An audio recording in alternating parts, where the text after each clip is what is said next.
the day that is on the topic Workforce ROI, Optimizing HR Efficiency and Streamlined End-to-End Workflows. And for this, I would like to invite on stage Ms. Sumedha Pal Parmar, who is the Senior Director HR and Country HR Leader at Honeywell.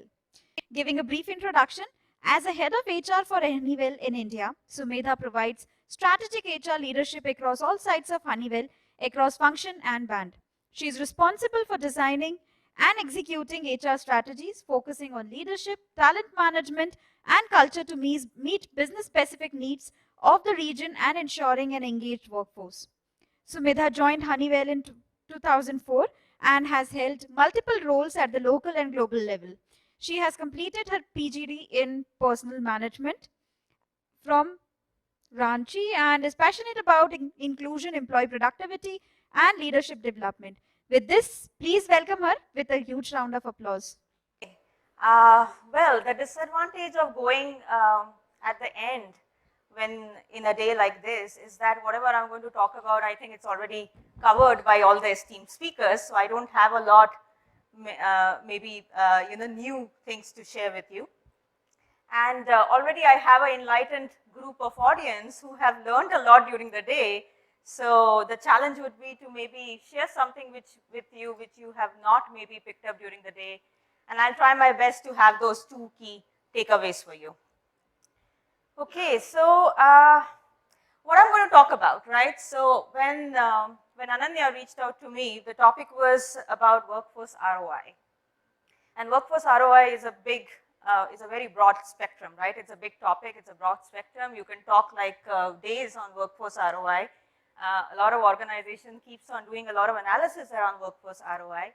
And the statement which was given to me is about how do we look at HR efficiency to enable end-to-end workflow. And I realized that if I can talk about productivity, I can talk about tools and technologies, I can talk about what we are doing differently to enhance employee productivity. And then I thought, oh my God, I mean, this is a HR Tech Forum. You would have heard about it the whole day. And I think it makes sense to maybe talk about how do we really look at talent deeply, reinvest on talent, because that's what eventually leads to a workforce ROI, right? So that's why maybe a quick pitch, which I'm going to speak to you. I'll try to do a quick 10 minutes or maybe at max 15 minutes. I'd like to give some time for Q&A if at all you have any. But what I'm going to cover is maybe a look at the current talent landscape. I mean, it's very important to understand the country we are operating in. All of us are in India. All of you know a lot about India, but I'll still take a moment to talk about the changing economy and the changing landscape in India. I'm going to talk about why I think that it's important to improve ROI, and maybe two key takeaways for you, which I hope that you can keep it with you at the end of the session.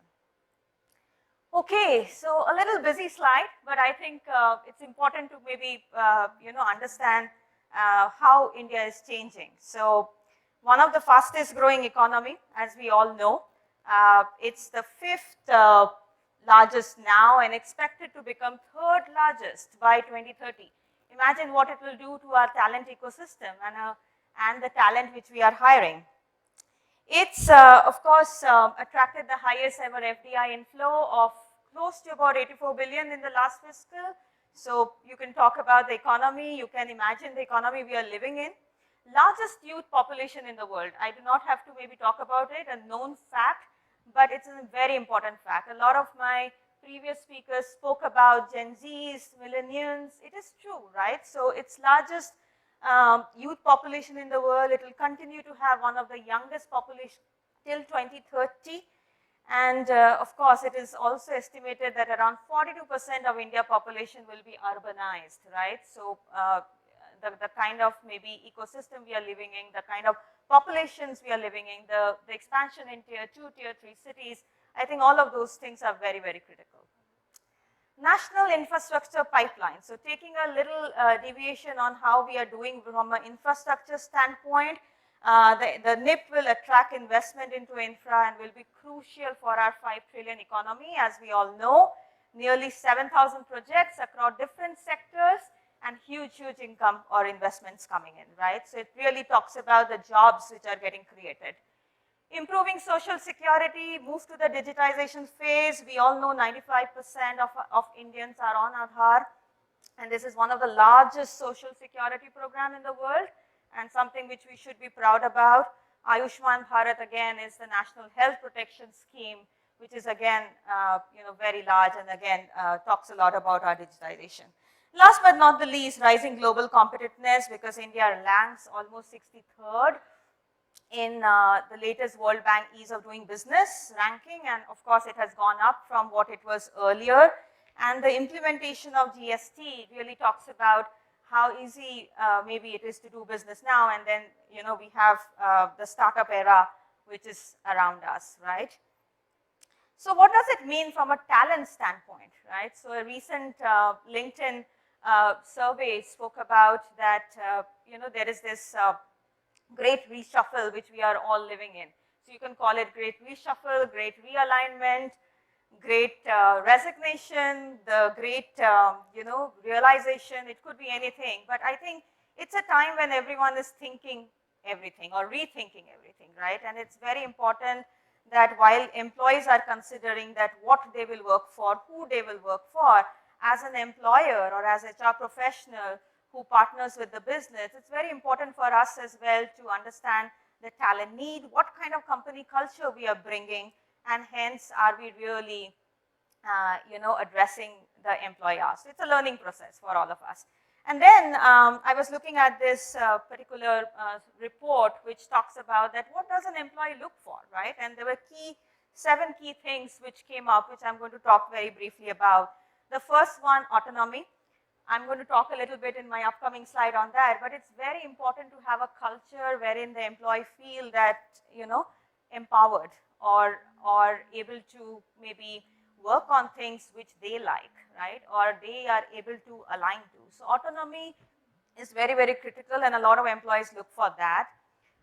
Right tools and processes. We heard about the rise of alphas. We talk about the Gen Zs or the millennials. I think the kind of tools and processes we are all living in, the automation we are living in, if we do not provide that to the employees and if we ask them to do things manually, I don't think it goes a long way, right? So they look for right tools and processes, and that's very, very fundamental for any strong company culture. Feedback is very critical, two-way feedback, understanding what I'm doing, am I doing this right, where can I contribute, how do I grow? You have a lot of employees coming and asking you these things, and it's very important, and it has come up in a lot of studies that how do we do two-way feedback or feedback processes, right? Workplace flexibility, again, a new one, but a lot of my colleagues have spoken about this earlier. The world is changing, the way we are talking about workplaces are changing. We are talking about generational diversity. We are talking about workplace flexibility in a hybrid era. So that's again a critical one. Career growth, I'll not touch upon it. It's the basic foundation of whenever, if you are in an organization, how do people look at, the next step and what next for them. Purpose, right? And again, apart from autonomy, I'm also going to talk about purpose a little in the upcoming slide. Unless and until you show them the vision, unless and until you show them that what they are in for, the big picture, what they are kind of supporting, I don't think, you will be able to retain the current generation whom we are dealing with. And lastly, of course, well-being, mental health, employee well-being, these are all critical things. I'll not maybe, talk about that more because these are self-explanatory. Okay, so coming to the talent landscape, right? And I just wanted to touch upon it a little because if you look at the generations which we have baby boomers, we have Gen X, we have millennials, we have Gen Zs, and we also saw the 2 upcoming generations which are there. But it's very important to understand while the trends is showing something, I wanted to share with you or leave you with some data points on what the landscape is all about, right? So if you look at almost 64% of India workforce by 2026, as I said, if you look at the India slide which I shared with you, will be millennials and Gen Zs, right? Which talks about that out of our population, almost 470 million is the cohort which you will be either interacting with, hiring, engaging them, developing them, right? So it's important that what does this cohort feel, or what are the sentiments of this cohort? And we came up with, we realized some of the studies which have come up in this area, and I'll just call out for your reference. 19% of them feel company culture is the key motivator, right? Key motivator to stay back. So whatever you do with respect to your, say, automation, digitization, technology, all are critical, but the foundation is company culture. What do you stand for? And that's what I think they really look for. 68% prefer hybrid. I think that's here to stay. So people really want to kind of do things differently in their own way. So that's here to stay. 61% value work-life balance and well-being over pay. Now, gone are those days, to be honest, and I'm going to maybe talk about it a little more in the next slide, wherein you will see that if you pay more, you can get what you want from that person, right? I do not think today's generation or the kind of companies we are building in, which is innovative and creative, really looks for that. So they feel that, there are other priorities with respect to, say, having employee well-being or work-life balance, which is over and above this. 38% stay only for 0 to 2 years. They prefer to move on unless and until they find that stickiness factor with the organization. A lot of you would have experienced new hire attrition in the last 2 years. And I think the big thing about that was that there was no stickiness factor, right? They could not connect with the organization. They could not smell what the organization is about, right? And it's very important that, you create that stickiness with the employees. And of course, 90% feel that learning and development, it's very key and it increases the stickiness, okay? So what does it mean for employers? You look at the talent, you look at the India ecosystem, you look at the talent trends, you look at the talent landscape. So what does this mean for employers or for HR professionals like us? So two key takeaways, right? I promised you that I want to leave you with 2 key takeaways. The first one, and I think it's very, very important, and more we are seeing that how critical it is to reinvest on talent. And there was this study which was done by LHS, which showed the path to new ROI, right? And you can clearly see the bottom one is the state of your workforce, and the top one is the return on investment. The more you invest on people, the higher the return is, right? And it actually moves, if you look at the curve, the way it is moving, there is this set of organizations which are very replaceable. You have the talent replaceable. It is, they believe in maybe hiring, firing, or, if there is a new opportunity, just go ahead and maybe hire people, not so much on investing in them, looking at career opportunity, looking at what makes them click. And then if you see when the organization move up the maturity, they make talent movable, they do job rotations, they bring in skills assessment, they redefine talent, they bring in assessment center, they create talent pools which are endurable, which are empowered, and then of course finally talent pool which is renewed, right? And if you reach that state, the investment or the return is much higher. And again, I mean, the entire thought process on this was that it's very important to have a mind shift wherein you move from return to investment to return on individual, right? So return on investment to return on individual, and that's, I think, what we should keep in mind as HR professional, that whatever you're doing in the organization, is it actually giving you return on the individual? Some data points again, I love data, as you can see, so some data points again so that it stays with you. But again, some of the studies which talks about that, the third one, if you see 87% of millennials believe learning and development in the workplace is important aspect, right? And again, they also claim that development opportunities are extremely important when deciding whether to apply for a position or not. But if you look at what's happening in the organization, I think only 29% of employees are very satisfied with what they are seeing currently in the organization. So hence, I think it's very important that deep savings, you see deep savings by investing in existing headcount versus a recurring hiring cycle or an exit cycle. Okay, so that's the first one. The second one which I want to leave you with is, it's very important that to understand what motivates people, right? And I think Uma spoke very nicely about the performance culture. It's very important to have a performance culture, but have you ever thought about that if we have employees who are motivated within or self-motivated, driving a performance culture becomes much, much easier, right?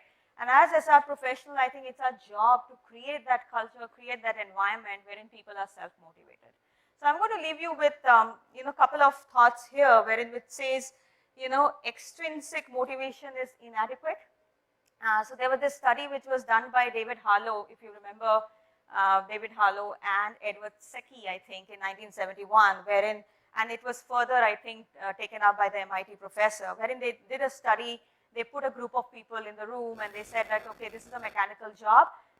We give you higher incentive, you do that job, right? And they did it very well, right? I mean, higher the rewards and then higher the efforts. But the moment the type of job moved into cognitive or analytic or collaborative, I think that did not pay off, right? And it goes on to prove that higher incentive leads towards performance in cognitive cases or in analytic cases, and that's the kind of work I think most of the organizations are doing now. And hence, it's very important to rethink that whether a carrot and stick approach really applies in the current context, and whether you need to move from, say, extrinsic motivation to intrinsic motivation. And then Daniel Pink came up with this framework which talks about autonomy, mastery, and purpose. Remember, I told you that I want to talk about these autonomy and purpose a little later. So he wrote about it in his book, Drive. If you have not read that book, please do read that book. It's a very good book. Talks a lot about how do we find employee, or what makes an employee motivated, right? And he spoke about these three frameworks. He spoke about autonomy, mastery, purpose. He spoke about that how it is critical to have autonomy in a workplace, wherein an employee is able to decide what he or she wants to do, which projects he wants to work on, have that freedom to maybe decide on the project or contribute something to the organization. Mastery again is building skill set in a particular, say, domain, technology, program. It could be anything, but at least providing that opportunity so that they are able to build that skill set and become a master. Purpose is, of course, why I'm here for, right? And what does what sense it makes to me? Because more and more, I think the generations we are hiring are more concerned about the bigger picture and the purpose and the impact they are making to the world, right? So I wanted to give you, of course, leave you with Honeywell examples, because it's very important that I practice what I preach, and I do not want, while these are some of the things which I strongly believe in, it's very important for workforce ROI. I thought it's important to give you what we are doing against these three buckets, right? So I'm not going to talk on each one of them, but give you some aspects of what we are doing, like autonomy, right? So we have come up with something called Think Big Thursdays, which means that employees are free on that day to pick up any program or any problem or anything which they want to solve. They can create their own, proposal around it. They can come, they can present it to the leadership, get supported for it, right? And that really gives them a big kick with respect to that they're doing something for the organization and they are empowered to do something beyond their project work. It has been working very, very well for us, and people really think very high about it. The second one I'm going to talk in this bucket is employee networks. I think Vikas spoke about that HR, the tools and processes or whatever we have in the organization needs to be for the people, by the people. And I think I strongly believe in it, because some of the employee networks which we have, be it the women network or the LGBTQ network or the all abilities network, or say the parenting network, the Zoomers, right? There are multiple networks in the organization, and believe me, they are a big, big way to engage your talent, because they come together, they ideate together, they suggest things together, they come to you and they said that maybe you have not looked at it, why don't you make it happen? And it is really an extended arm for us in the HR professional, right? So that's something has been working very well. In mastery, I'm going to talk about Honeywell Accelerator. We have something called Honeywell Accelerator, which is a Netflix type learning platform. And here is where I'd maybe talk a little bit of tech. So we have this platform wherein all the programs are there. It is from Udemy, Coursera, all those platforms. But it operates in a Netflix manner, right? So an employee can go and attend any program or any training he or she likes. And depending on the kind of programs the employee is picking up, the platforms actually throws up recommendations, right? So the way you have Netflix, that since Sumedha watched this movie, these are other set of 5 movies Sumedha can watch. The same thing happens here, wherein we said, since employee A did this training, these are the 5 more trainings you can do, which are similar, right? And again, it is at employee's will. It is available when they want to. They can access it anywhere, anytime. Works very well, and it helps them build their professional skills, right? We also have My Growth Day, which is 1 day every month, which is dedicated for training. We say no meetings on that day. Honeywell, by the way, is known for having many meetings like any other organization, but we say no meetings on that day. It is completely dedicated for the growth of the individual. You can do whatever you want to do on that day, and that has been going well for us. Third bucket, 2 points again. I think we do have future shaper campaigns. We realize it is very important, as I said, to create that purpose in the organization. And one of our campaigns is around crafting the future, and we went to all employees talking about that, what are you crafting on in terms of what are you working on, and it helped them build a very strong connection with the organization. Sustainability goals, all of us, most of the companies have, and I think a lot of employees believe in sustainability nowadays, and hence some of those goals and campaigns which we are doing, they are able to relate to it very, very well. Okay, so with that, I think we are still traversing the journey to have a strong intrinsic motivation, but I do believe that's a key to workforce ROI if you really want to have an engaged workforce. Okay, I think I'm done. This is my last slide. I mean, just wanted to give you some snippets in terms of how we are doing the Future Shaper campaigns, because and these are our real employees, like, and some of the work which they are working on, we are changing that into what it means, from a larger aspect standpoint, and it makes them connected to the organization. Okay, so that's my time. I saved some time. Thank you. Okay, Happy to answer any questions. Thank you so much. Thank you so much, ma'am.